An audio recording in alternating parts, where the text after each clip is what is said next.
Bueno, licenciado, muchas gracias. Después de escuchar sus importantes estrategias y criterios que usted utiliza en el momento de evaluar sus estudiantes, vemos que sigue una planificación en el diseño de sus estrategias. Quisiéramos hablar en este punto tan importante que es el punto de la metacognición y de la reflexión. Queremos preguntarle sobre esta parte reflexiva. ¿Qué tanto usted como docente, como licenciado, como profesor en su clase, en su salón de clase, se cumple ese decreto con la realidad de sus clases? Y quiero referirme precisamente a este punto, que identificando según en el decreto 1290, identificando esos momentos de la evaluación, según el decreto, viene algo muy importante y abro comillas, que dice evaluar al principio, evaluar siempre y evaluar al final. Aquí queremos referirnos a esta parte de metacognición y de reflexión, usted como docente. Eh, Queremos preguntarle cómo crea sobre su propia realidad en el salón de clase y de qué forma usted utiliza esos hábitos de autoevaluación o de más específicamente la parte de heteroevaluación en sus estudiantes. ¿Usted cree que ha podido cumplir con que ese decreto 1290 se ha podido cumplir desarrollando sus estrategias en el momento de evaluar a sus estudiantes? ¿Cómo analizaría esa parte metacognitiva y reflexiva con sus estudiantes en su salón de clase? Bueno, eh, cuando hablamos de metacognición, estamos hablando más que todo que hay más de un pensamiento, hay más de un conocimiento implícito y que eso hace parte no solamente del docente, sino su entorno circundante, los propios compañeros de aula. Eh, Básicamente, procuro que los estudiantes sean reflexivos frente a sus procesos.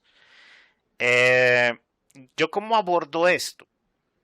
Eh, Básicamente, pues normalmente un profesor se llevaría todos los workbook, estaría llevando todos los workbook, perdón, sí, se estaría llevando todos los workbook del estudiante pues para poderlos calificar. Digámoslo, lo voy a abordar de esa manera muy sencilla. El estudiante está esperando a que le traigan el libro la siguiente clase cuando el profesor bien pueda desocuparse pues para que pueda conocer qué es lo que ocurre ahí. Pero falta el proceso de realimentación, ¿cierto? ¿Qué es lo que hago yo? Yo les dejo la tarea eh, el fin de semana o la última clase antes del fin de semana. Les explico la tarea que toca realizar o el trabajo a realizar, cómo se debe desarrollar, ¿cierto? Y en ese orden de ideas, pues antes de finalizar la clase, pues ahí respondo preguntas y respuestas en torno a ese trabajo. Profe, no entendí bien este punto, por favor me puede volver a explicar esto, profe, no entendí esto o lo aquello, y yo con mucho gusto vuelvo y reitero hasta que sea necesario y que el estudiante pues pueda entender todo lo que tiene el contenido de las tareas. Cuando llega la primera clase de la semana, yo no me llevo los libros. Desde, desde pequeñitos, o sea, dentro de los grupos que yo he enseñado, yo les he enseñado desde pequeñitos. eh, Ahorita ellos están en 11, pero la primera vez que yo los tuve fue ¿en qué? En ciencias en inglés en primaria. Y yo les dije, ustedes tienen que aprender a ser honestos con su propia nota. Entonces, ¿qué vamos a hacer? Yo les proporciono las respuestas y ustedes a conciencia tienen que responder si lo hicieron bien o si lo hicieron mal. Entonces, obviamente, yo igualmente revisaba más adelante los cuadernos y yo podía darme cuenta que chico era honesto o deshonesto. Entonces, yo después, para el chico honesto no había ningún problema, pero para el niño o la niña deshonesta que quería sacar más nota de lo habitual sin tener que hacer el mayor esfuerzo, ver por qué respondiste de esa manera. Necesito saber por qué, si tenías equivocado y cuando yo expliqué ese punto, por qué lo tenías mal. porque tú que le colocaste bien algo que estaba mal. Entonces, excusas, profe, es que no me di cuenta. Bueno, suele ocurrir, pero en algunos sí se les notaba la intención de sacar buena nota porque obviamente la mayor parte de su tarea estaba súper mal. Pero entonces yo le dije, para mí es más valioso que tú seas honesto contigo mismo o contigo misma. Eso para mí es mucho más valioso que tú sepas o no. Si tú no sabes, tranquila, vamos sobre el proceso y vamos arreglando. Pero no necesitas mentirte a ti misma. Porque te puedes mentir a ti misma, pero ante mí no me puedes mentir. Y a medida pues que ha pasado los años, ese proceso, digámoslo así, autorreflexivo dentro de su propia formación, así desde esa parte de las propias tareas, obviamente yo les doy la respuesta y les explico el porqué de la respuesta. ¿Listo? Entonces, ¿quiénes la tienen bien? Levanten la mano. Levantaron la mano. Listo, coloque ese chulito. El resto se coloca una X. Obviamente, pues dando por entendido porque dando este proceso realimentativo del por qué sí está bien ese punto y por qué no está bien. Entonces, dentro de esa parte evaluativa, los chicos por lo menos son conscientes en esa parte de su responsabilidad que son sus propias tareas en casa. Y ellos pues traen algo que se les inyecta que a algunas familias les hace falta y es el ser honestos consigo mismos. Y hay chicos que inclusive me dicen y que les va mal. Sí, profe, yo admito, no, profe, no necesito que me suba la nota porque yo sé que me fue mal. Y yo le digo, pues estoy de acuerdo. Yo sé que de pronto no has tenido el mejor desempeño, pero te respeto la nota que tú tienes porque sé que no has sido responsable, pero me gustaría que lo fueras más. Entonces es como irle alimentando al chico esa confianza de que él puede hacer las cosas. Y yéndonos un poco más allá de los entornos reflexivos, es el proceso reflexivo del estudiante para que él sepa por su propia cuenta qué tan bien le está yendo. Ellos tienen libreta abierta. Profe, quisiera revisar mis notas. Revíselas, son sus notas. Yo en ningún momento, ni siquiera por ley, les tengo que restringir las notas. Reverifiquen sus notas. Ah, profe, y ellos hacen sus cuentas. Y ellos entonces ya por lo menos tienen una reflexión de cómo van y de cómo tendrían que hacerlo bien para próximas oportunidades para que puedan sacar excelente nota.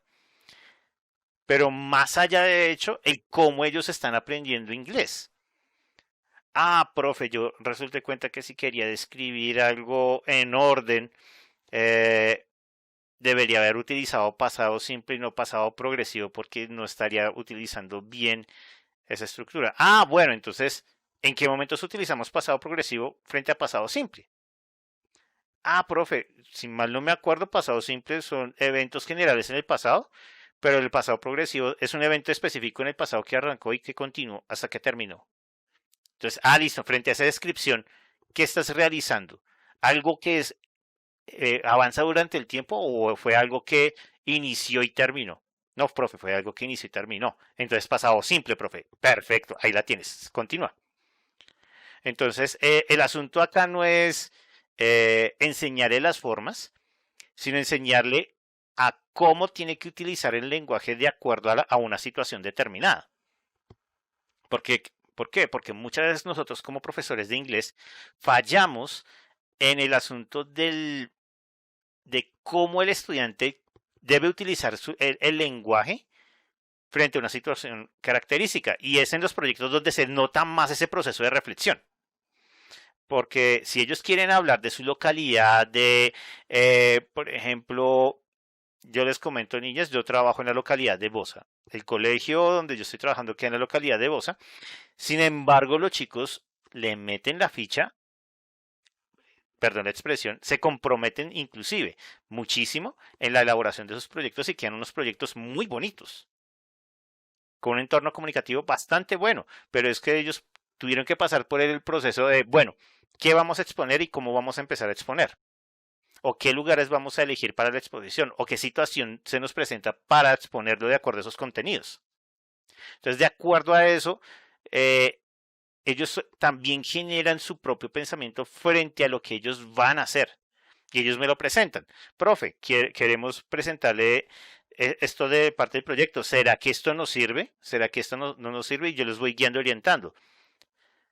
El tema me parece bueno, o el tema no se puede utilizar dentro de lo que nosotros vimos en el periodo. Le sugiero cambiarlo por X, por y de acuerdo a eso, listo, profe, entonces puedo cambiar por eso. Sí, pero entonces tienes que moverte porque el tiempo va corriendo. Recuerda que tienes 3 clases para presentar el proyecto y ya esta es una.